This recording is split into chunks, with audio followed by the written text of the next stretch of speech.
Fernando Maia. Louro Maia. Ao meio-dia, mais um minuto. Olá, amigos, muito boa tarde. Está entrando no ar a partir de agora mais uma edição do programa do Fernando Maia, uma revista eletrônica que leva até você as principais notícias do Ceará, do Brasil e do mundo, com a participação especial de personalidade do cenário sociopolítico e econômico para debater temas de interesse da comunidade, com a apresentação de Fernando Maia, Timo Holanda e de Louro Maia. Na técnica está ele, Alex Oliveira. Manchetes do programa de hoje. E atenção, Tribunal Superior Eleitoral decide investigar se atos bolsonaristas do 7 de setembro foram financiados. Senador Tasso Gereissati confirma que não será candidato ao Senado no ano que vem. Paulo Guedes diz: barulho político não deixa o dólar cair. Essas e outras informações você confere a partir de agora no programa do Fernando Maia de hoje, quarta-feira, 15 de setembro de 2021, que tem o patrocínio de BSPA. BSPA Incorporações, a grife da solidez e Totolec Show. Compre já um Totolec. Rádio Assunção, a rádio. Você essa declaração do Tasso aí? Louro Maia. Corregedor-Geral da Justiça Eleitoral, ministro Luiz Felipe Salomão, do Tribunal Superior Eleitoral, decidiu investigar se houve financiamento dos atos antidemocráticos do último dia 7 de setembro e, em caso de ter havido, quem financiou. Salomão quer investigar também se os atos configuram em propaganda eleitoral antecipada. Participaram dos atos o presidente Jair Bolsonaro e apoiadores. Salomão incluiu nessa apuração em um inquérito que corre no Tribunal Superior Eleitoral. O corregedor-geral quer saber se houve pagamento de transporte e diária para manifestantes e quem esteve por trás da organização do evento. Fontes da Justiça informaram a Globo News que essas novas apurações são consideradas desdobramento relevante de investigação sobre os atos. Também é a primeira consequência judicial dos atos, principalmente porque vai focar em esclarecer se foi uma manifestação espontânea e se teve conteúdo eleitoral. O corregedor ampliou o objeto da apuração para saber se houve abuso de poder e econômico, uso indevido dos meios de comunicação social, corrupção, fraude, condutas vedadas a agentes públicos, propaganda extemporânea antecipada em relação aos ataques contra o sistema eletrônico de votação e a legitimidade das eleições de 2022. Meio-dia, mais 2 minutos. Fernando Maia, você concorda com essa investigação do Tribunal Superior Eleitoral? Acha que houve propaganda eleitoral antecipada nesses atos do dia 7 de setembro? Boa tarde. Olá, Louro, boa tarde a você. Sim, concordo, com toda certeza. Eu não tenho dúvida sobre isso. Aliás, eu tenho informações seguras. Muitas pessoas foram a convite, receberam passagem. Eu tenho 2, 3 amigos que receberam passagens para ir a Brasília a convite do pastor Malafaia. Silas Malafaia. É o famoso Silas, que é do mesmo grupo evangélico do presidente da República, do Jair Bolsonaro. E eles colaboraram com isso, não só ele, como outras entidades também participaram. Não é possível você fazer um movimento desse sem gastar, sem sanduíche de mortadela para o povo. Tem que dar uma mortadelazinha para a galera morder, senão ninguém vai. E você juntar 20, 50, 100 mil pessoas nas ruas, tem um custo isso. Tem os organizadores, tem as pessoas que vão, acima de tudo, os organizadores. Quem está por trás disso? Como é que se faz para que as pessoas respondam presente a um convite feito pelo presidente Jair Bolsonaro? Tem que articular. Alguém tem que estar por trás disso. E, é claro, o senhor Luiz Felipe, que é o corregedor-geral, fez uma pergunta que ele próprio já sabe a resposta. Eu tenho certeza disso, que ele não é nenhum inocente para ocupar o lugar que ele está ocupando. Não é qualquer um, e tem que ter uma certa experiência. Portanto, ele mesmo, isso eu tenho certeza absoluta também, ele sabe a resposta. Esses atos foram financiados, né, por gente de dinheiro.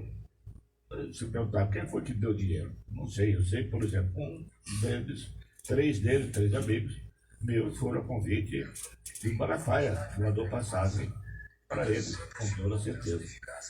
13 horas, surpresa. 12 horas, 10 minutos. O Tasso jogou toalha, né? Não vai ser mais candidato. Aliás, essa informação eu já tinha antecipado na minha coluna do jornal O Estado, há cerca de 90 dias, eu tinha dito mais precisamente, que o Tasso não seria mais candidato ao Senado Federal. Até lamentável, ele é um senador bom para ele, e de certa forma bom para o Estado também. É um mal político o Tasso, tá? Ele é um mal político. Só me interrompendo aí um Tasso, pouquinho. não interrompa agora, não venha com seus atalhos agora não. Quando eu concluir, você fala. Pois não. Certo? Você já corta o que a gente está dizendo. Aí interrompe. Guarde o seu perhaps, o seu talvez. Avante. Avante. Então vamos avante. Então eu já tinha antecipado que o senador Tasso Gereissati não seria mais candidato. E eu tive essa certeza a partir do momento em que Sua Excelência puxou o tapete do Carlos, do candidato a prefeito do PSDB, do Carlos Matos, e começou a apoiar a candidatura do Zé Sarto, do PDT. Naquele instante ele tentou uma manobra. Qual seria essa manobra? Voltar novamente a ter como aliados os irmãos Ferreira Gomes. E inseriu-se no contexto. Mas agora, quando essa informação passou por um processo de sintonia fina, os candidatos do PDT começaram a surgir e viu-se que tinha que ser o Camilo Santana e não o Tasso, candidato ao Senado da República. Seria uma sacanagem enorme do PDT deixar de apoiar o Camilo, que não é do PDT, mas é do PT e aliado, para apoiar o Tasso Gereissati. E isso não seria possível, de certa maneira, porque não interessava a Ferreira Gomes. Quando o Ciro lançou-se candidato, ele já pensou em tudo isso. E na medida em que o PDT fosse apoiar o senador Tasso Gereissati, ele perdia o apoio do PT.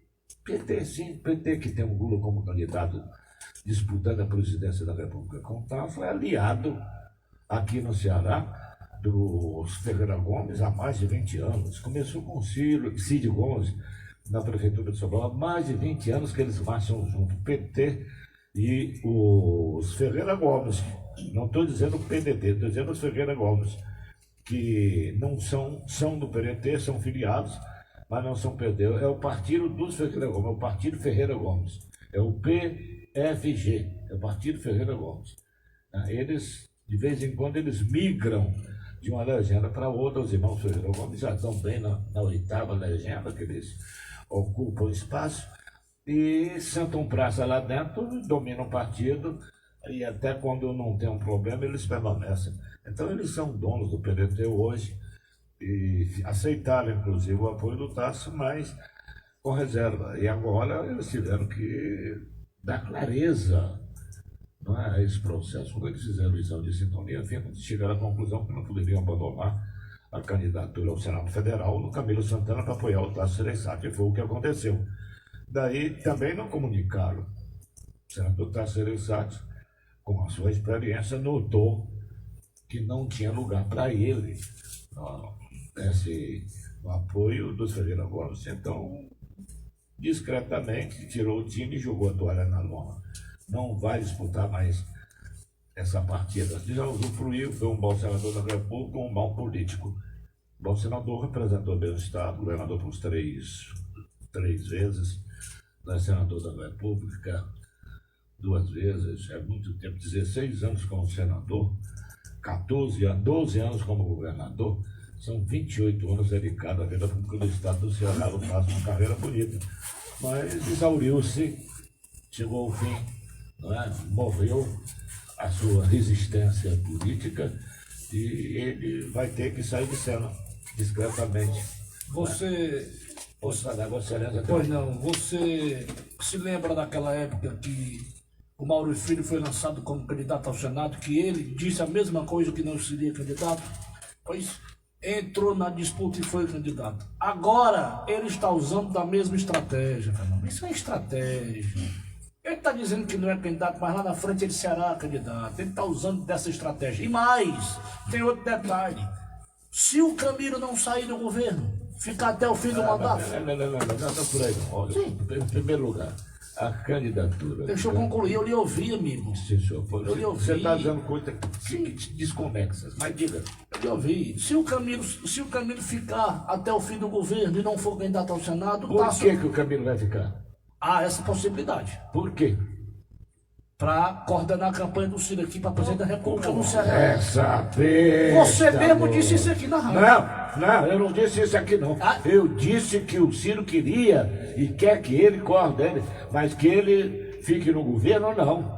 Ele pode coordenar fora do governo e muito bem, melhor ainda, porque ele terá mais tempo livre. Mas ele deixar o governo para coordenar a candidato conversa besta, Louro. Ele não é doido, mas quem manda é a família Ferreira Gomes. Quem vai decidir isso é a família Ferreira Gomes. Eu não acredito que o Tasso não seja candidato. Tudo bem. Eu não acredito. Vamos apostar? Eu não acredito. Tá valendo? Não Quer tá. valer? Em política eu não aposto nada, não duvido nada. Eu vou assumir não agora. Duvido nada. Eu vou assumir agora aquela propaganda feita pelo Tom. Quer valer? Não. Quer valer? Não. Você é experiente mais do que em política e sabe que político nenhum tem palavra. Anote aí o que eu estou lhe dizendo. Fernando Maia, com a sua experiência, está dizendo a você que o Tasso não será mais candidato e que eu já tinha dito isso há 90 dias. Com base em fatos e conhecendo de perto nosso bem. Camilo Santana será o senador votado pelo PDT. Isso está escrito, está certo, está nas escrituras. Pode ter certeza disso. O Tasso aqui não será candidato, saiu da política na hora certa. Já passou 28 anos na vida pública. Mais? É. 36 anos. O Tasso? Sim. O Tasso foi eleito Não. governador em 1986, né?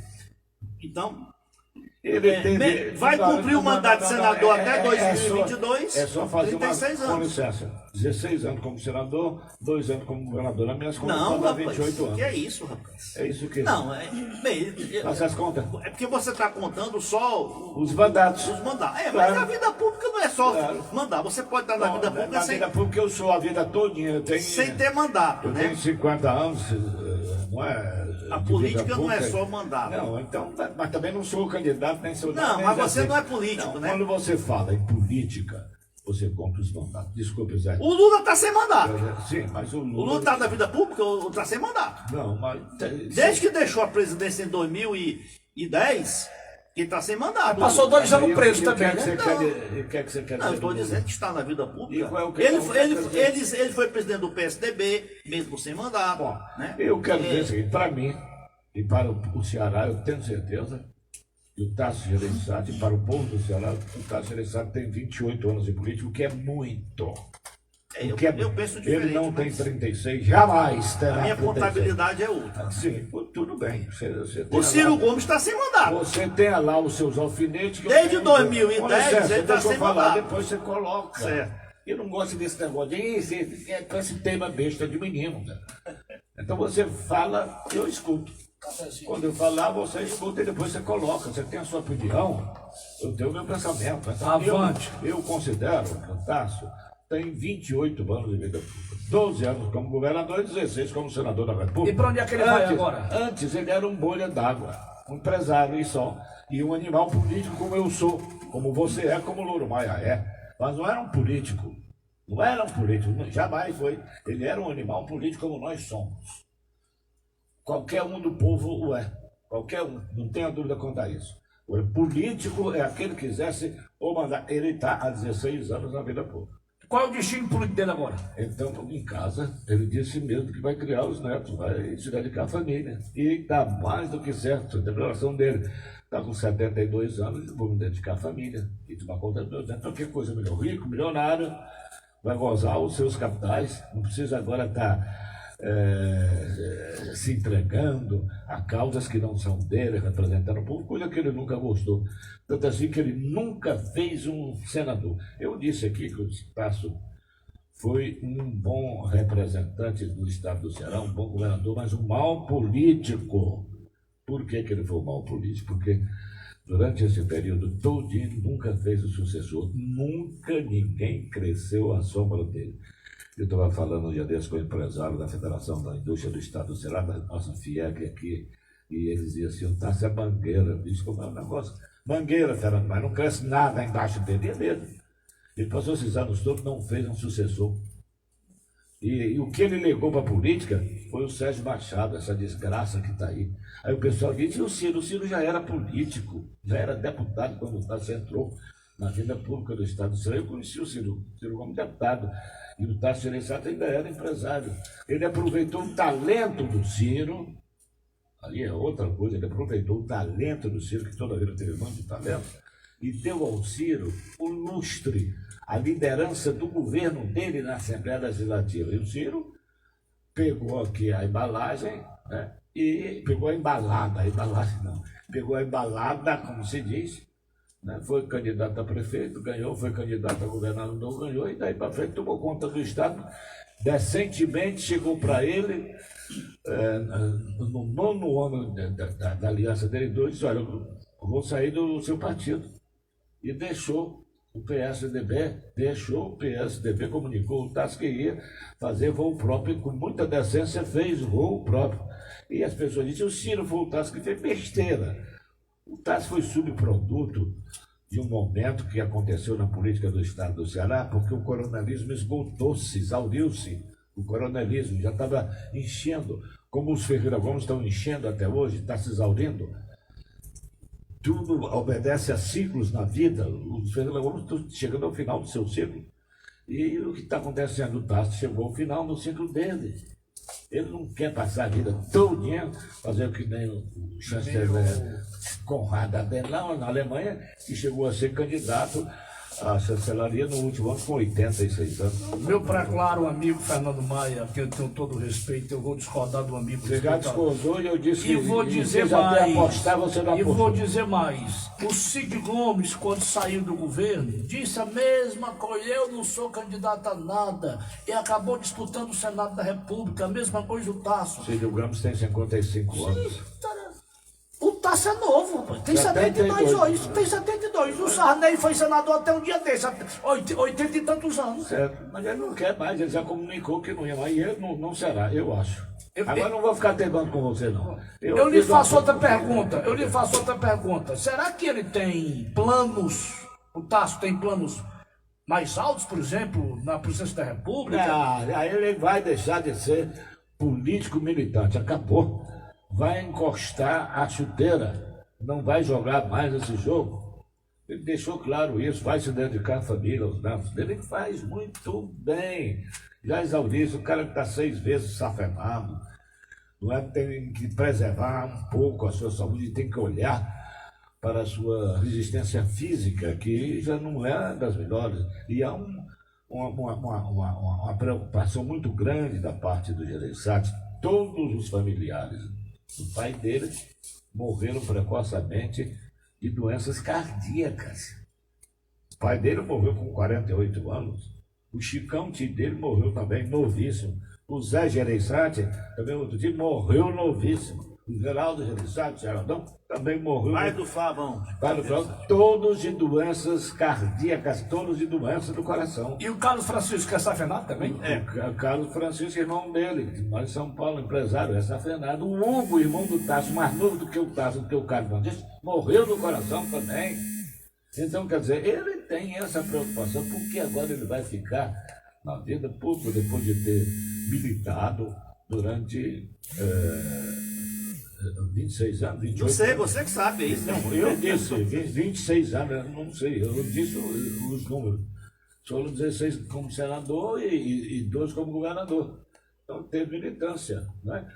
É o que eu vejo. Agora, ele ficar agora com a saúde debilitada ainda, já tem 6 pontos de safena, tem que se cuidar e tem direito de gozar os seus capitais com a família, passear.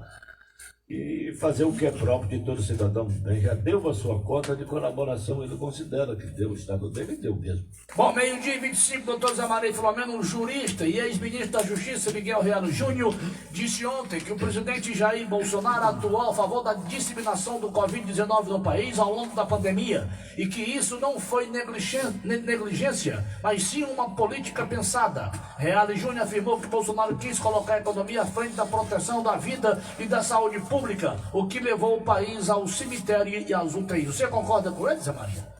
Olha, bom dia, boa tarde a todos. Olha, eu não concordo, né? Eu acho que é muito forte você atribuir que o presidente propositadamente quis disseminar a doença. Isso realmente seria um crime bárbaro, né? Como todo respeito pelo Miguel Reale Júnior, né?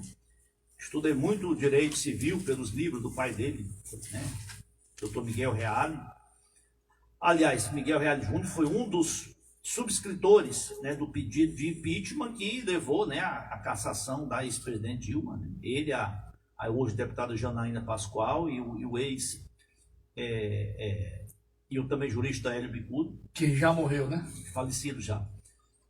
Agora, eu não concordo. Eu acho que o presidente, você atribui que ele foi incompetente, que foi inconsequente, que foi relapso, né, que não deu a devida atenção ao tratamento da pandemia, vá lá. Né? Agora que colocou a economia à frente, olha, eu acho que o presidente também é responsável pela economia. Hoje, os problemas econômicos que nós estamos sofrendo hoje, que muitos deles são reflexo da pandemia, são sim, e você não pode imaginar que o país fica quase 2 anos em estado de quase lockdown, as atividades econômicas paralisadas ou funcionando precariamente, com limitações de ir e vir, né? Praticamente anulou-se durante 1 ano o setor de turismo, o setor de eventos, que ainda não se recuperaram, diversos outros setores. Você acha que a economia não vai sofrer consequências disso?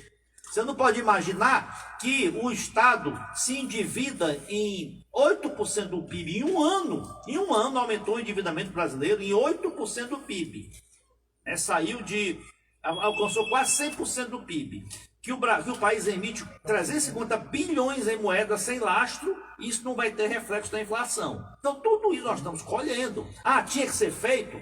Tudo bem, eu acho que até muitas coisas tinham que ser feitas, em função da pandemia que era emergencial. Mas a responsabilidade recai, ninguém está falando hoje que a gasolina está cara, que o arroz está caro, que o feijão está caro, que o desemprego está alto, que tem gente, aumentou a fome, aumentou o desemprego.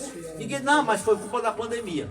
Estão dizendo que é culpa do presidente. Então ele tinha que se preocupar com a economia também. Isso aqui é um relatório de juristas que foi entregue ontem à CPI da Covid, que nesse relatório diz que o presidente cometeu os seguintes crimes: crime de responsabilidade pela violação de garantias individuais prevista na Constituição, incluindo direito à vida e à saúde.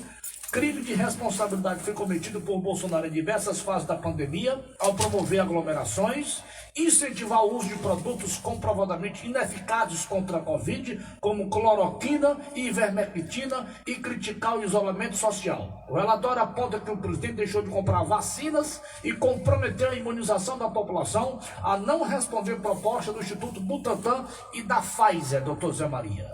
Olha, que medicamentos comprovadamente ineficazes, né? Isso daí é uma discussão técnico-científica que ainda hoje está se debatendo. Nós estamos numa emergência, né, sanitária, um vírus, uma enfermidade nova que o mundo inteiro não conhecia, com alto poder de letalidade, milhares de pessoas morrendo todo dia, apavorou o mundo e nós brasileiros também. Então a medicina tinha que utilizar de todos os recursos que ela entendia possíveis. E quem receitou, prescreveu cloroquina e ivermectina não foi o Bolsonaro, não. Foram milhares de médicos pelo Brasil. Milhares de médicos. Esses vai cometer um crime, por acaso? Isso aí eu acho uma grande bobagem se atribuir isso, né? Agora, eu acho que um dos erros do presidente, eu concordo, é que ele demorou muito, né, na compra das vacinas, principalmente a vacina da Pfizer, né, poderia ter fechado negócio, firmado o contrato ainda em meados de setembro, outubro, novembro do ano passado, né? Mas eu acho que ele valorizou muito as exigências, né, da Pfizer, que eram realmente muito draconianas, mas era um risco que o Brasil tinha que enfrentar. E também acho que o presidente ele passou, às vezes, uma mensagem que não era mais correta, né? Maria, que máscara não era essencial, que não tinha que máscara era algo indispensável, as aglomerações dele próprio, assim, circulando em ambientes com muitas pessoas, também acho que era dispensável, né? Mas daí a dizer que ele foi causador das 587 mil mortes, né? Aí está uma forçação de barra muito grande. Doutor Zé Maria, o ministro Luiz Felipe Salomão, do TSE, vai pedir uma investigação. Ele é do TSE, ele é o corregedor eleitoral do TSE. Ele vai pedir uma investigação sobre os atos antidemocráticos do dia 7 de setembro. Você concorda com isso? Isso é passível de investigação? Quais foram os atos antidemocráticos, né? Eu discordo dessa peste. Ele acha que esses atos teve propaganda eleitoral antecipada. Propaganda eleitoral antecipada? Não. O TSE... Ele não acha que teve propaganda, ele foi financiada. Foi financiada por alguém. Ele quer saber de onde foi, quem financiou. E ele está correto, Zé Maria. Eu acho que alguém financiou, porque eu disse que o movimento dessa ordem não sai do lugar se não tiver por trás uma organização. Gente que diga, olha, do Ceará virão tantos, do Rio Grande do Norte tantos, do sindicato tal, vem tantos. Hoje o sindicato é dominado pelo PT, e por isso que essa passeata, essa aglomeração aí não teve muita gente, porque depois, porque faltou o PT para participar disso. Os sindicatos também, que movimentavam, que enchiam de gente as ruas, né? Então, tem que ter alguém por trás para distribuir aquelas bandeiras, para pagar aquelas bandeiras, para dar a mortandela, o sanduíche, o povo que vai. Tem gente por trás, tem gente financiando. Não é de graça. Não tem almoço de graça, Lu. Olha, se tem gente financiando, não há crime nenhum nisso. Qual o problema? A Marcha pela Maconha, que é aqueles defensores da legalização, da descriminalização do uso de maconha, promovem em várias cidades. Alguém financia, né? Que é aquelas camisas estampadas, as faixas, né? O transporte das pessoas. Qual é o problema do financiamento da Marcha pela Maconha? Eu acho até financiamento, a parada LGBT, que eu acho até interessante, assim, porque eu gosto até de assistir. Tem financiamento, não tem? Ou você acha que as pessoas não têm que se alimentar para irem, não têm que se locomoverem, não têm que divulgar, fazer panfleto? Qual é o problema? Ali foi um ato cívico, foi um ato da sociedade civil, né? Campanha eleitoral só é caracterizado quando se pede voto. Se pede voto diretamente ou indiretamente. 2022 não esqueça de mim. É uma forma indireta de pedir voto. Você não está pedindo voto de mim, mas não esqueça de mim, né? 2022 está chegando, né? Vamos ver quem é melhor. Não se falou em 2022 nessas manifestações. Então, óbvio que a minha resposta aí é o corregedor geral. Não há campanha antecipada. Saber e deve achar alguma coisa fora do comum. Tanto que ele está investigando o corregedor geral. Agora, eu tenho um conceito diferente de democracia. Democracia é o regime em que você tem a liberdade até de criticar a democracia. Isso é democracia. Então, eu não vejo essa caracterização de atos antidemocráticos, né? Algumas falas do presidente foram impróprias do presidente, mas não das pessoas que estavam... 12:34, o Tribunal de Justiça do Ceará encaminhou à Assembleia Legislativa ontem, terça-feira, um projeto em que pretende aumentar sua estrutura. criando 4 novos cargos de desembargador, 2 novos cargos de juízes com estrutura completa de gabinete, além de readequações de estrutura para servidores. A proposta será discutida no Legislativo e votada pelos deputados estaduais amanhã, quinta-feira. Atualmente, a estrutura do Tribunal de Justiça do Estado conta com 43 desembargadores, de acordo com a Organização Judiciária do Estado. Caso a mudança seja aprovada, a Corte passará a contar com 47 magistrados. No projeto encaminhado à Assembleia, não há informações sobre o impacto financeiro das medidas. Detalhe, uma correção, não são 43 desembargadores, são 46. Se isso aqui for aprovado, vai aumentar mais uma vaga de desembargador. São 46 desembargadores. 46 não pode, Louro. No Tribunal de Justiça são 46 desembargadores. O número tem que ser sempre ímpar. Bom, não vou... Sim, meu filho, depois... tem que ser sempre ímpar, que é para ter o voto de Minerva, do que é do presidente. Tá entendendo? Estou entendendo. Se for para, sai empate. Isso é quando há reunião do pleno, né? Por aqueles processos de plenário. 47, né? Sim, mas quando há, não. Em todo e qualquer processo, Zé Maria, tem que haver um presidente. Não, tem as câmeras, né? As câmeras têm que ser. Isso é verdade. As câmaras são subproduto das decisões Tem que tomadas ser pelo ímpar. presidente da casa. Isso eu concordo com o Fernando Maia. Só acho que o intervalo, Fernando Maia, só para a gente esclarecer muito, para assegurar as mudanças serão criados os seguintes cargos. Vão ser criados os seguintes cargos: 4 cargos de desembargador, 2 cargos de juiz de direito em trânsito final, 14 cargos de assessor, 4 cargos de assistente de apoio técnico e 20 cargos de técnico judiciário. Então, quantos são hoje? São 43 desembargadores? 46 desembargadores. 43. Exatamente. Então, com mais 4 são 47 aí, tá? Tá certo aí. Mas vem cá, a escolha dos desembargadores não é feita por uma lista? E vai Mas mudar estão isso? criando esses Novos cargos cargos. para ampliar.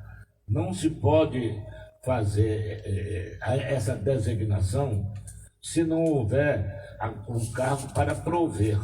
Né? Então tem que haver o provimento desse cargo desde que haja vagas. Então estão abrindo vagas. E a Assembleia tem que aprovar isso. Claro, o Poder Legislativo tem que aprovar. 12h38, vamos fazer um break comercial e voltaremos já para a segunda parte do programa. Fernando Maia. Louro Maia.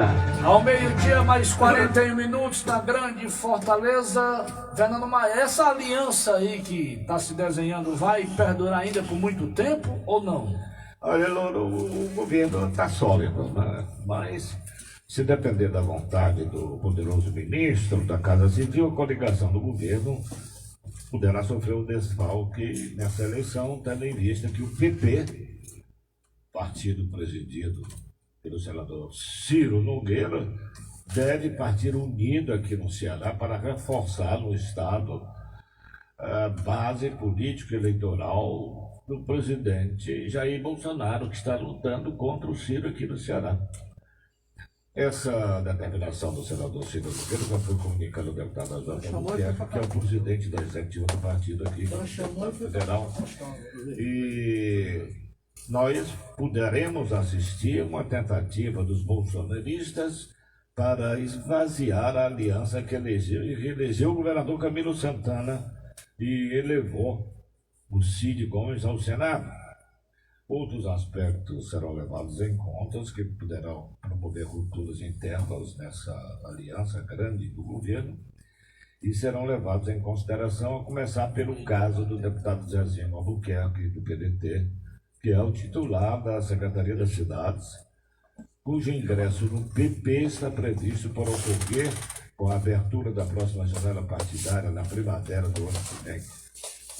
Como a gente observa, o horizonte guarda surpresas não contabilizadas nas projeções feitas hoje, mas de certo elas provocarão mudanças no condomínio político do Estado.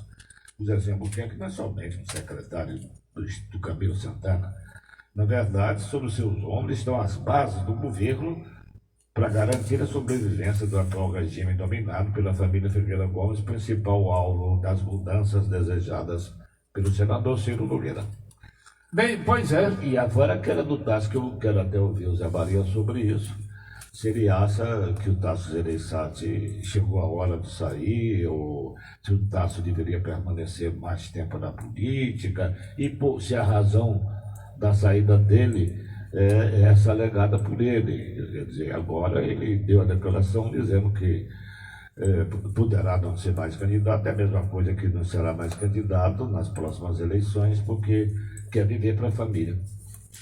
Doutor Zé Maria, o senhor Olha, está com a palavra. O senador Tasso Gereissati, a meu ver, ele perdeu, né, o restinho de liderança que ele ainda tinha aqui no estado do Ceará, né, quando ele, na eleição passada, abandonou, né, eu não vou chamar de trair, porque é um termo muito pesado, mas ele abandonou, né, os seus liderados, né, ao aderir à candidatura, a apoiar a candidatura do Zé Sarto à prefeitura de Fortaleza, enquanto a grande maioria do seu partido fazia oposição ao Roberto Cláudio, aos Ferreira Gomes. Então ele, Carlos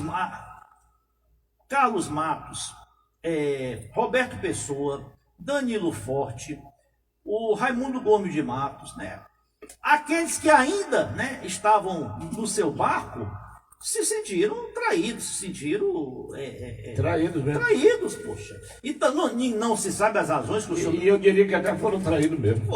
Não se sabe as razões, assim, imagina-se que esse realinhamento dele com os Ferreira Gomes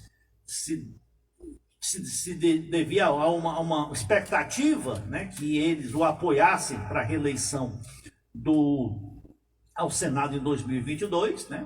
Agora, ele deve ter tido a informação, né, a confirmação que o Camilo Santana vai mesmo ser candidato, e o senador Tasso Gereissati jamais, né, enfrentaria o Camilo Santana, porque a característica dele, desde que ele entrou na política, né, ele só disputa eleições com uma máxima garantia possível de sucesso, né, quando todos os fatores, né, estão a seu favor. Ele não disputa aquela Davi contra Golias, não é contra ele, não é com ele, né? Só se ele for Golias. Então ele estava não sei se ele foi... nunca disputava. Não, ele estava talvez na ilusão de que o Camilo Santana não concorresse à reeleição, permanecesse do governo, e ele seria o candidato da chapa oficial, né? Eu acho que seria também a única chance que ele teria de vencer a eleição. Isso não se concretizou, né? E a disputa presidencial, ele também não está fazendo esforço nenhum em se lançar como presidente e disputar as prévias do PSDB, né? Eu acho que seria o plano B dele, seria encerrar a carreira política disputando a eleição presidencial. Eu acho que foi o grande sonho da vida dele, disputar uma eleição presidencial, mesmo com chances remotas de sucesso, mas ele acha que teria assim uma oportunidade de se projetar nacionalmente como candidato a presidente. Nem isso ele está fazendo esforço, porque não quer enfrentar o João Dória nas eleições. O Tasso hoje é o senador mais ouvido em Brasília. Hoje é o Tasso. Ele é ouvido para tudo, ó. Ele é ouvido para tudo. Não, só na área econômica do governo, que o empresariado paulista domina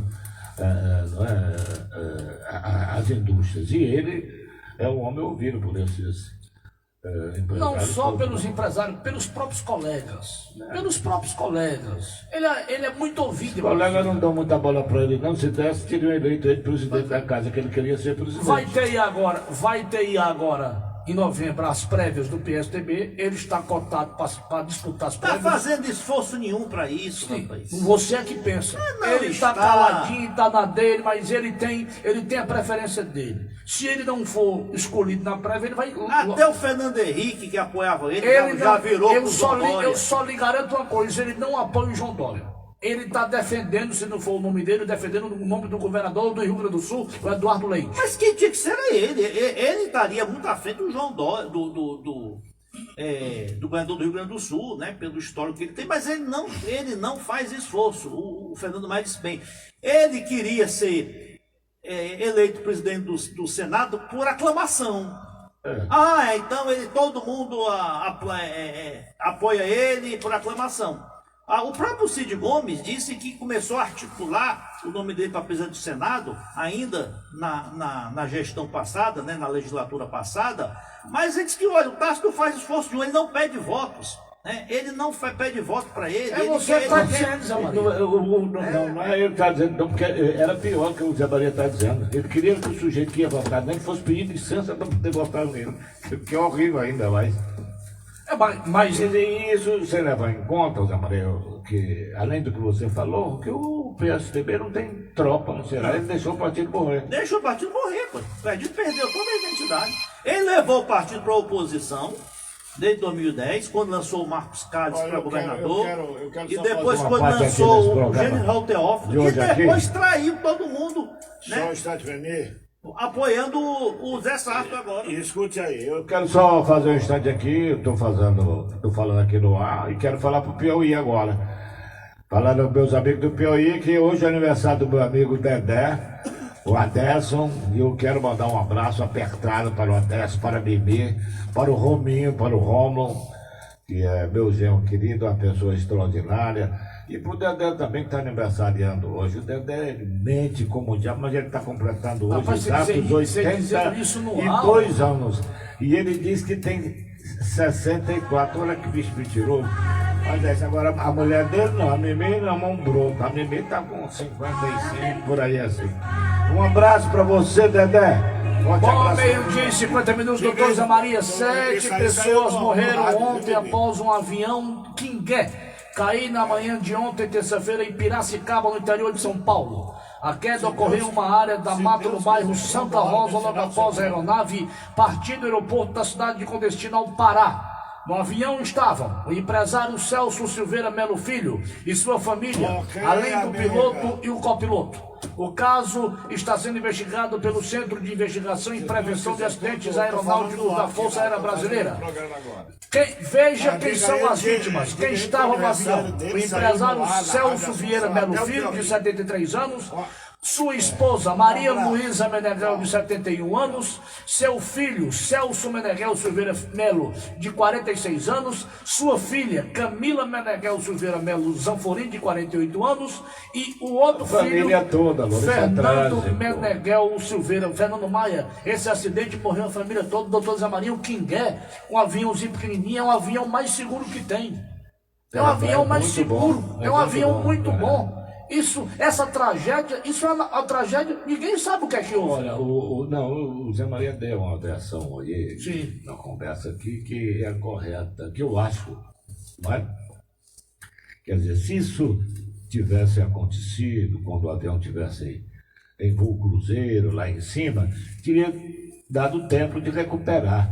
Mas presume-se, segundo o Zé Maria, que ele é uma conversa com um amigo dele que é piloto, o cara disse que falhou um dos motores e não deu tempo do avião recuperar, porque estava muito próximo do solo, foi na decolagem, né? foi 15 segundos depois da decolagem. Agora, Fernando Maia, eu vi ontem nas redes sociais um vizinho dele, um vizinho do filho do empresário, dizendo que ele tinha se queixado há 15 dias atrás que o avião estava com problema na hélice. Governador hélice é o nome que tem? Hélice, ele é turbo hélice. Diz que estava com problema em uma das hélices. Não, mas o governador, o avião tinha saído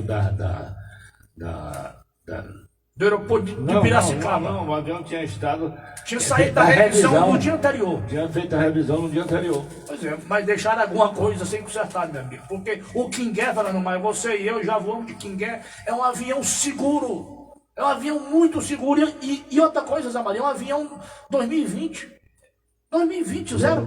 Louro Maia, eu quero dizer o seguinte, eu não considero seguro nada que saia do chão. Pode ser o melhor avião do mundo, eu tenho medo. E eu tenho coragem de dizer que tenho medo. As outras pessoas têm medo e não têm coragem. Eu não gosto de viajar de avião, não viajo mais. Até minhas viagens para a Europa eu deixei de ir, por quê? Porque eram 7 ou 9 horas dentro do avião. Hoje, para ir aqui, eu tenho que ir a Portugal, descendo no meio do Atlântico naquela... Não pode. Fortaleza Lisboa. Você sabe o que é que eu posso, o que é que eu vou dizer? Sei. Sabe? Certo. Sabe? Não. Então deixa eu concluir, depois você comenta. É o que eu digo, vocês se apressam. Então o que eu estou dizendo, para no meio do Atlântico, porque eu vou pela Cabo Verde, linhas aéreas. Então, a ilha de Cabo Verde é a 3 horas e 20 minutos de voo de Fortaleza. Então, você sai daqui, aí para lá em Cabo Verde, 3 horas e 20 minutos. E de lá para Lisboa são 3 horas e meia também. É um voo maravilhoso. É como ainda tenho coragem de viajar, mas para passar 7, 9 horas dentro de um avião, nem de graça, nem me dando a passagem eu vou mais. Zé Maria, Eu tenho medo, eu tenho medo. Só comentando, Pois não. né, é trágico, né? Uma família inteira morta e o piloto e o copiloto também, né? Esse empresário era um dos donos, né, da Cosan. Cosan é um dos maiores grupos empresariais do país, que atua no ramo De gás. agroçucaleiro, tem usina de açúcar, de álcool. No ramo de combustível, diz que tem a maior distribuidora depois da Petrobras, da De gás, distribuidora de deles, petróleo, de gás e de combustíveis também do Brasil. Agora, é o seguinte, eu não gosto de voar em avião pequeno. Eu evito o máximo possível, né? Quando eu digo avião pequeno, esse também está categorizado como pequeno, né? Quer dizer, se eu não puder ir de voo comercial, em avião de companhia aérea, né? Boeing, Airbus, né? Eu prefiro viajar de ônibus ou de carro, porque um avião pequeno sempre o risco é maior. De helicóptero, olha, eu jamais entrei no helicóptero, eu morro de medo de helicóptero, porque o risco do helicóptero é muito maior. Ele também O avião, pelo menos, ele pode fazer um pouso de emergência. O helicóptero, quando dá pane, cai verticalmente. Poucas vezes você vê sobrevivente em desastre de helicóptero. Diz que ele era também um dos acionistas da Chesf, né? Esse empresário? Não. Da Chesf. Shell. Da Shell, era. A empresa dele tinha uma parceria Diz que o com a irmão Shell. dele é milionário, né? O irmão dele. Ele era Os dois milionário, são a empresa sócios, né? dele. Tem muitas fazendas também no Pará. Diz que ele morava ele estava saindo do aeroporto de Piracicaba para ir pro Pará, ou sei lá. É uma fatalidade mesmo. Bem, Morreu. Ô, Zé Maria, a CPI da Covid está ouvindo hoje, quinta-feira, o advogado Marconi Albernaz, apontado como lobista da empresa Precisa. Ele afirmou que foi sondado para assessorar a empresa na compra de teste de Covid e nega ter negociado a vacina. Tudo não passou de conversa de WhatsApp. E aí, doutor Zé Maria? Com licença, eu falei sobre esse assunto ontem, o Zé Maria falou sobre esse assunto ontem, inclusive achando que a CPI já esgotou-se também. Agora, eu tive vendo alguns aspectos do depoimento desse advogado, e esse tem culpa no cartório todinho, Zé Maria. Assim, e como o Louro Maia falou, tem uma gangue, né? Tem uma organização criminosa atuando no Ministério da Saúde já de muito tempo, né? Não é de agora, né? Empresários... Mas só apareceu agora. Não, já teve vários escândalos no Ministério da Saúde. Teve o escândalo dos sanguessugas, né? Quando o senador Humberto Costa era ministro, né? Teve a gestão do deputado Ricardo Barros, que é um que tem muito a explicar, tem muita culpa do cartório também, né? Tem muitos processos, então tem muita coisa a ser apurada, tem muita bandidagem no Ministério da Saúde. Lamentavelmente, que até na saúde, né, que é um setor que devia ser prioritário, que salva vidas, né, tem bandidagem. Zé Maria, um comentário. Aliás, eu vou dizer que é uma novidade. Ontem o presidente da República recebeu no Palácio do Planalto o senador Davi Alcolumbre para tratar da indicação do futuro ministro do Supremo, André Mendonça. Mas tudo indica que o presidente da República irá mudar o nome. Poderá tirar a indicação de André Mendonça e colocar o Augusto Aras como o favorito, o novo nome para ser indicado ministro do Supremo Tribunal Federal. E para ajeitar as coisas, deverá botar o André no lugar do Augusto Aras. Não, porque o André Mendonça não é procurador da República, né? Ele é da Defensoria Geral da República. Então, não, ele é da Advocacia Geral da República, da Advocacia Geral da União, da AGU, é funcionário de carreira da AGU. Ele é advogado da União de carreira, não é defensor público. É verdade. Agora, para ser procurador-geral da República, tem que ser procurador da República, né? Concursado. E o Augusto Aras é procurador da República? Claro. Concursado? Sim. Ele é da AGU, né? Sim, claro que é. Não, da AGU é o André Mendonça. Não é o Augusto Aras. Augusto Aras, eu não sabia nem que ele era procurador. Eu pensava, Zé Maria, me perdoe a minha ignorância, que para ser procurador-geral da República não precisaria ser procurador de carreira. Eu estou Não, tem dizendo que ser de aquele carreira. Santa ele é concursado também. Pois é. Tanto que ele é o procurador-geral da República, ele tem que ser de carreira. E para Eu ser pensava advogado que não geral era da União necessário. também, tem que ser advogado da União de carreira. Olha, eu acho que será muito desmoralizante para o André Mendonça, né? Mas o presidente da República está com receio de o nome dele não ser aprovado, né? Então prefere O substituir. nome dele já está praticamente rifado, Zé Maria. 12 horas. O nome dele saiu atropelado naquela crise do 7 de setembro. Mas, Fernando, mas só antes de encerrar o programa, um minuto ainda, eu concordo com o Zé Maria. Então, o certo é o Senado votar ou aprova ou rejeita. Não pode ficar nessa lenga-lenga, meu irmão. Bota pra votar e pronto. Mas o presidente não quer sofrer uma derrota. Isso é humilhante para ele. Então ele troca logo o nome. Bom, 13 horas, reta final do programa. Um forte abraço, muito obrigado pela audiência. Amanhã estaremos de volta a partir do meio-dia.